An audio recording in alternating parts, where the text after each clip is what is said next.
Hey yo, what a div, y'all. Let's get right into it.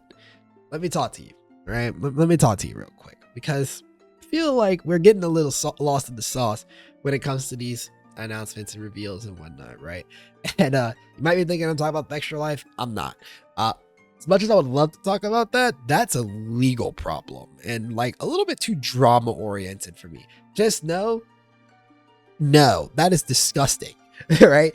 I do not condone what they did at all. I've never liked that site. Leave it there, right? You can do your own research to find out what's wrong. This is about actually the existence of a site in particular. Worth noting, no hate to the creator of this site. They did an incredible job creating this and collating this information for everybody who wants it. I'm just talking about some of my feelings regarding what it represents. This site just happens to be like the thing that helped me illuminate it, but like no hate to this person. I don't know who they are, but the site PoE2skills.com, fantastic site for having collated together a lot of the data that we've seen regarding the passive tree and the skill gems and support gems, which the only difference really in that regard compared to say PoE2DB is that the PoE2 skills site also has like a little bit of like a skills planner if you want to start to kind of envision how your build looks. And now that right there that I just said is the catalyst for this video. Why do we already have a planning tool for a game that we don't know shit about? This begins my frustrations, right? When I think about what makes the game exciting, right? Like, it's not just, ooh, it's PoE 2, right? Like, I love PoE 1, I'm gonna love PoE 2. Like, sure, that could be one reason. But it's not the main reason I'm so excited, right? The main reason that I'm this level of excited about PoE 2 is that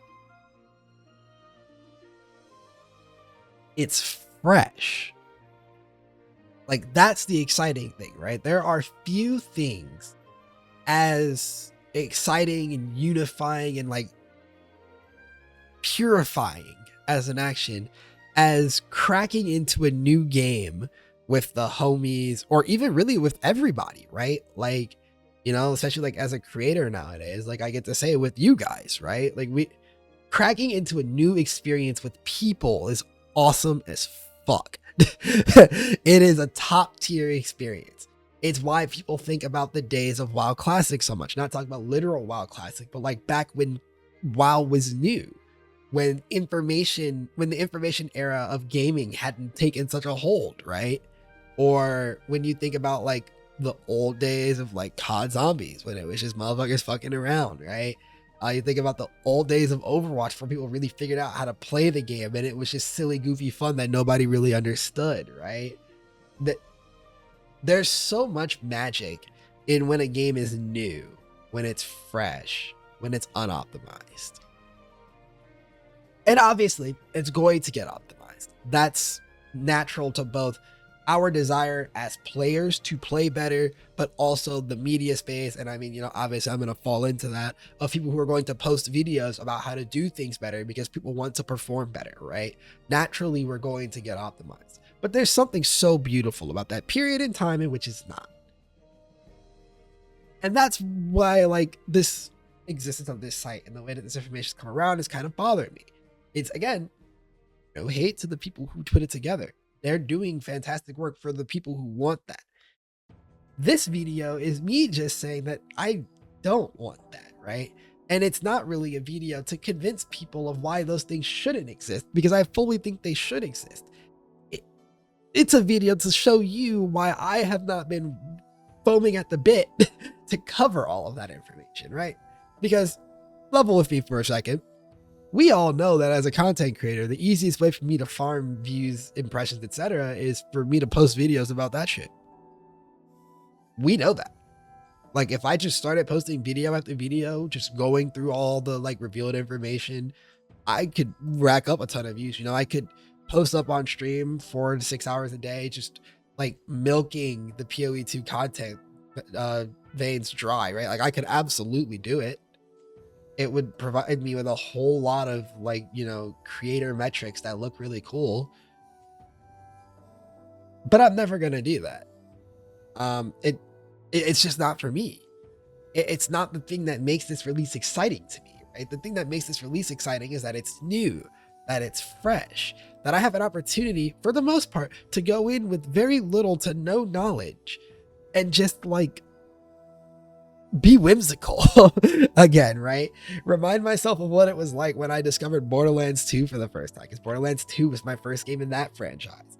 And that experience of figuring out how that game played and how things worked, right? Like, I yearn for that experience. And I think a lot of people yearn for that experience. And so this video just goes out to all of us who yearn for that and saying,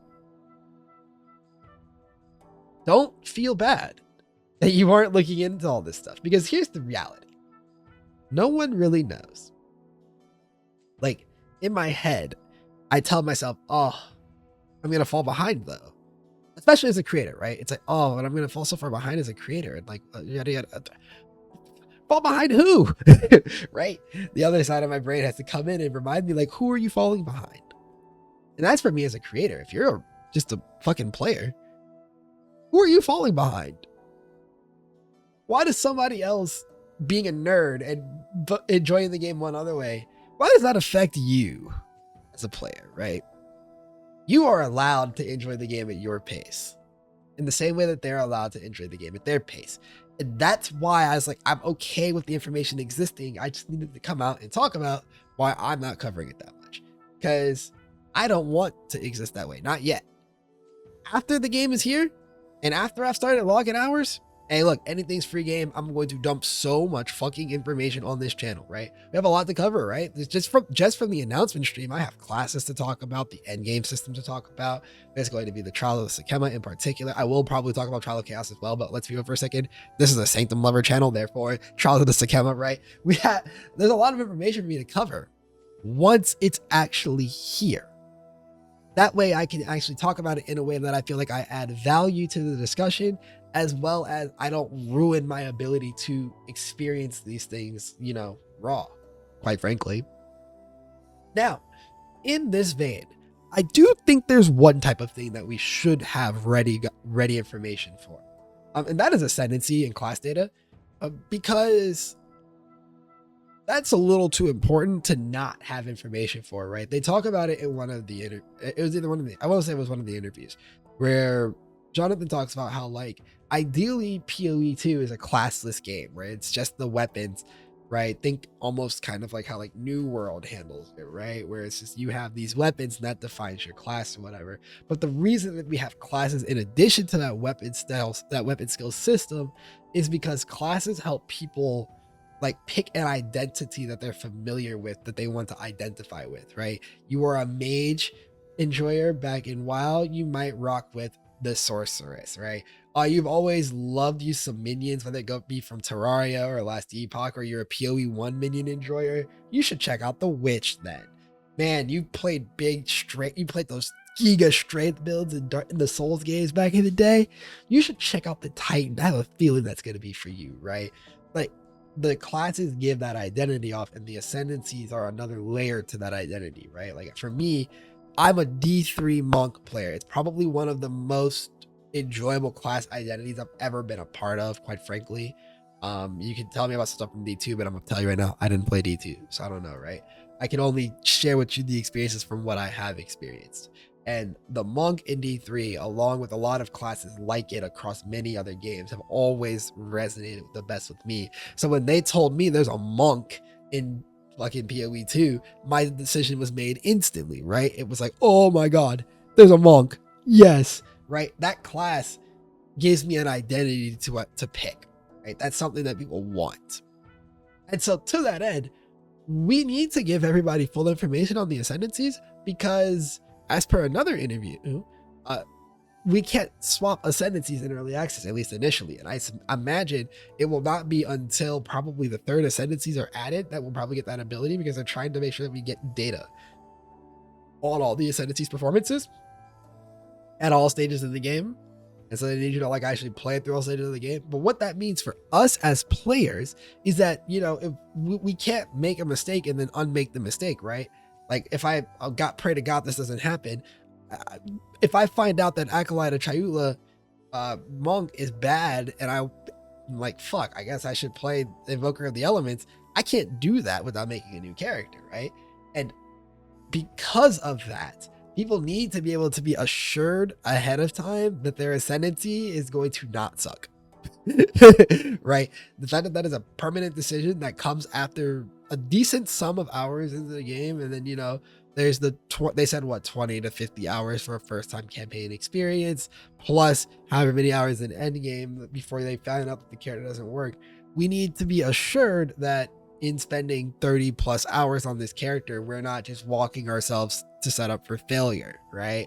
So I think that information needs to be out there for the people. Everything else, that shit is, here, there to me, right? Like, I don't think people need to know the support gem data, but I can understand why you might want to, just because you're excited and you just have nothing better to do right now. And that's not an insult. That's just genuinely a statement on the fact that there are I have been sitting around pacing frantically waiting for this since the announcement stream. We're luckily only 5 more days away, right? So I completely understand the excitement. I hope that you get the information you need out of it, right? I'm going to continue trying to hide from the information again, except for we have a stream that I'll do probably on Tuesday where I talk about the information. That link is it's on my Twitch. That link will be in the description. Plus the Discord's in the description unless you just want to chat shit, hang out, you know the deal, all that good stuff.